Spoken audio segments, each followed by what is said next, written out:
I'm over you, bro. I'm over you. I don't really care about this anymore. And let me tell you why I'm officially over D'Angelo Russell. So earlier this week, we all know that my Los Angeles Lakers, which I'm a diehard fan of, traded D'Angelo Russell for Brook Lopez and a 27th overall draft pick, which, whatever. And you may be wondering, Mike, you were kind of acting a fool when this happened. Bro, I am heated, bro. We traded a future, without a doubt, a future star in the league. Oh my God. Oh my God, bro. So you might be wondering, Mike, how did you get over this? Well, I downloaded this great app. It's called Lakers World, and I just went in there and I found a bunch of my Laker brethren that were feeling the same pain I was. But in one of the discussions I had with another fellow community member of Lakers World, they told me why this trade was a good trade. For one, Brook Lopez could stretch the floor. For two, the Lakers did kind of ruin D'Angelo Russell's potential. And for three, hopefully, we're gonna get Paul George. But hey, if you're a diehard Laker fan like I am, and you just need a community to go to feel really good about yourself and to feel good about being a Laker fan, be sure to check out Lakers World. I'm gonna leave a link to it in the description down below. I'm a member myself, so if you want to go talk Lakers with me, go ahead in the description down below and download it. Now, without further ado, let's get to today's video.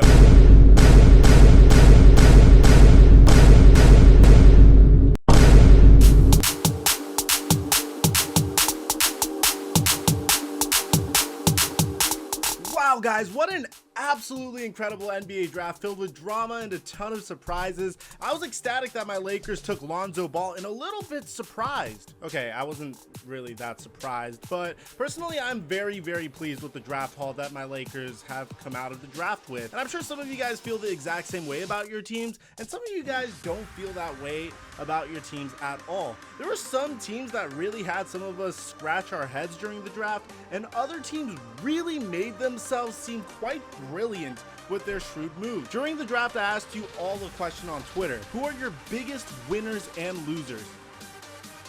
I also promised those of you that tweeted me your response would have an opportunity to make it to this video. And I wanted to let you guys know that this is going to be a continuous theme on my channel.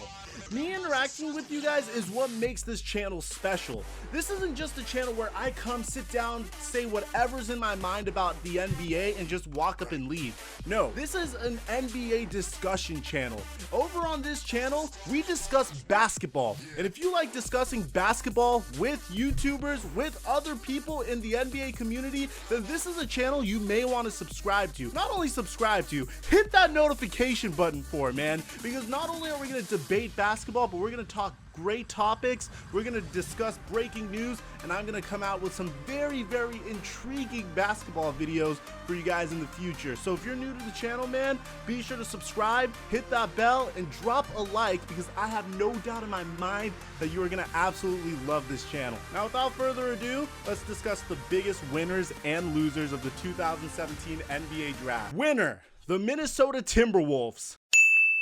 The Timberwolves are without a doubt the draft's biggest winners, as they were able to acquire Jimmy Butler in a trade down. This is what amazed me. This wasn't a straight swap of Jimmy Butler for young talent and a draft pick. Not only did Minnesota get Jimmy Butler, but they sold high on Zach LaVine, who's an athletic player that tore his ACL, and Chris Dunn, who didn't exactly pan out in his first year. Bear in mind, Chris Dunn's 23 years old, but they were also able to keep their pick and select Justin Patton, a player who has a chance to develop into a very solid center down the line for the Timberwolves. This was an absolutely incredible move for the Timberwolves, as they now have a playmaker in Ricky Rubio, whose role in the organization should be safe now, alongside Jimmy Butler, Andrew Wiggins, Karl Anthony Towns, and quite possibly Justin Patton in the future. Jimmy Butler represents one of Tom Thibodeau's greatest successes in the past, and should make Tom Thibodeau feel way more comfortable now that he has a successful, familiar face on the Timberwolves, and the Timberwolves can now lean on Jimmy Butler for veteran leadership whenever they are in a tough spot. Bear in mind that the reason why the Timberwolves played so poorly and have such a bad record this past year was because they were a slave to mistakes due to inexperience, as most of their games were lost due to choked leads. Not anymore. as the Timberwolves look like a legitimate contender in the West. I wouldn't be surprised, and this may be a little bold, I wouldn't be surprised if they finish with the top 3 record this year. And if not this year, then for sure next year. Loser, the Chicago Bulls. Of course, if I'm going to talk about the Timberwolves in such a way, someone has to lose the trade, right? Well, not necessarily, because there are even trades. Hold on. D'Angelo! Chicago traded the 16th pick with the Timberwolves for the 7th pick. This move in itself is why I'm so perplexed by this trade. Chicago simply gave up too many assets. Think about it. If this was a trade where Chicago would give up Jimmy Butler, I would respect committing to a rebuild and moving on from a star in his prime. I love the acquisition of Zach LaVine and Chris Dunn in a top 10 pick, but when you commit to a rebuild, you need to keep as many picks as you possibly can. On top of that, this tweet from Jimmy Butler's trainer does them no favors either, as Travell Gaines tweeted out that he expects the Bulls to go 0-82 because of how terribly run their front office is.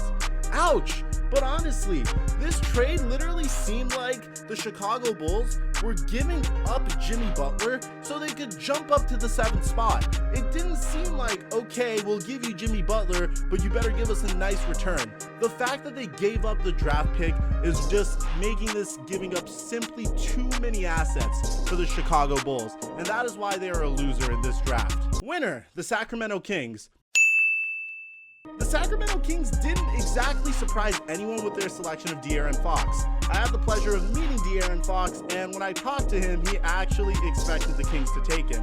And De'Aaron Fox is a great guy to be the face of your franchise and should provide many highlight plays for the Kings for years to come, pushing the tempo and helping Scalabrine, Willie Cauley-Stein, and Buddy Hield make some highlights of their own. But the Kings didn't stop there. They traded out of the 10th spot to select Justin Jackson. Between you and me, I was kind of bummed out about because they could have paired up De'Aaron Fox with Malik Monk. How cool would have that been? Before the draft, I said that the Kings front office seemed so lost that I wouldn't be surprised if they drafted Justin Jackson in the top 10.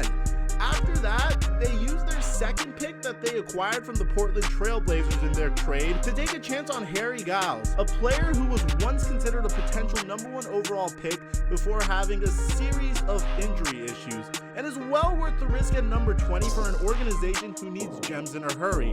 They finally finished their draft by selecting Frank Mason at number 34 overall, which was the icing to a great draft haul for the Sacramento Kings. This doesn't mean the Kings drafted surefire gems that are going to be amazing. There's no way for me to determine that, but they are making the right moves, bringing in low risk, high reward, boom or bust prospects at the right spots. Loser, the Boston Celtics. Now I know what you Celtic fans are gonna say. FlightMike is a huge Laker fan. He's just going at us. No. In fact, I actually made a video on the Boston Celtics a couple of months ago on why I think they're gonna be a great championship dynasty.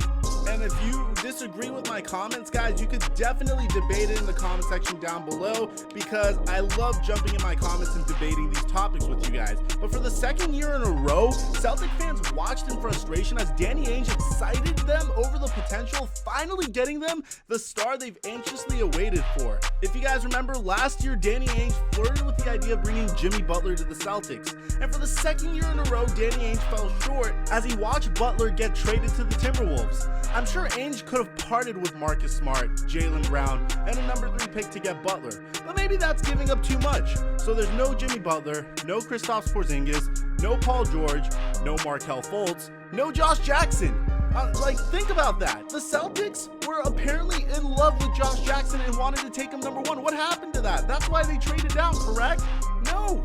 Instead of taking Josh Jackson, they elected for the 2nd best small forward in the draft. On top of that, the Celtics passed on the player that we all thought they were going to trade down for to begin with, Josh Jackson. And they decided to take Jason Tatum. And who knows, maybe Jason Tatum's going to be the better player down the line. But in terms of pure value, he is not. And let's remember that this isn't a front office that's necessarily known for making brilliant draft picks. Winner, the Charlotte Hornets. In 2 days, the Charlotte Hornets added Dwight Howard and Malik Monk without giving up much in return. Maybe they just lucked into a good spot, but I personally think that the Hornets significantly improved their roster in the past 2 days, and I felt like I'd be doing Buzz City a disservice if I didn't include them. Winner, the NBA and the Ball family. LeVar Ball brings a lot more than a gifted son to the NBA. He brings a WWE-style headline-grabbing trash talk and rivalries to the NBA. De'Aaron Fox and Lonzo Ball will definitely take the rivalry to the NBA. And let's not forget this tweet from Joel Embiid earlier today, begging Ben Simmons to dunk on Lonzo Ball, and Ben Simmons calling Lonzo's dad crazy. The NBA is about to get a lot more entertaining with the possibility of a Sixers-Lakers rivalry in the future. And LeVar Ball's crazy, funny personality, hate him or not, is a huge reason why. And as fans, we have a lot more to gain from the drama. Loser, the New York Knicks. The best thing that's happened to the Knicks all day was this clip of Stephen A. Smith saying that the first move Phil Jackson made was bringing Lamar Odom onto the Knicks, who was on crack.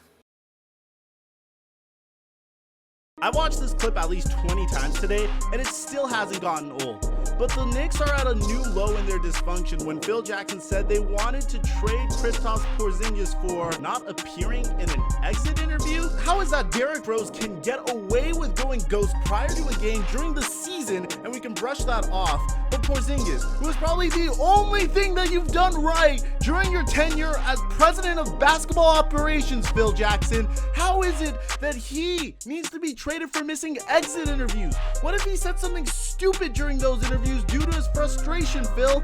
Phil Jackson has successfully alienated Carmelo Anthony and now Kristaps Porzingis. And in the meantime, for some odd reason, decided to draft a defensive-minded point guard for his team over Dennis Smith, who would be able to electrify Madison Square Garden with his 48-inch vertical, exciting dunks, and more.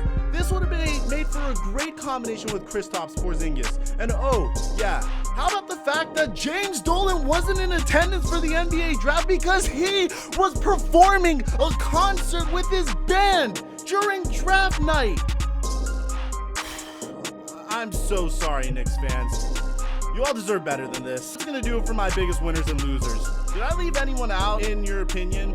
If so, let me know in the comment section down below. But besides that, guys, I'm your boy, TheFlightMike, and I'm signing out, baby.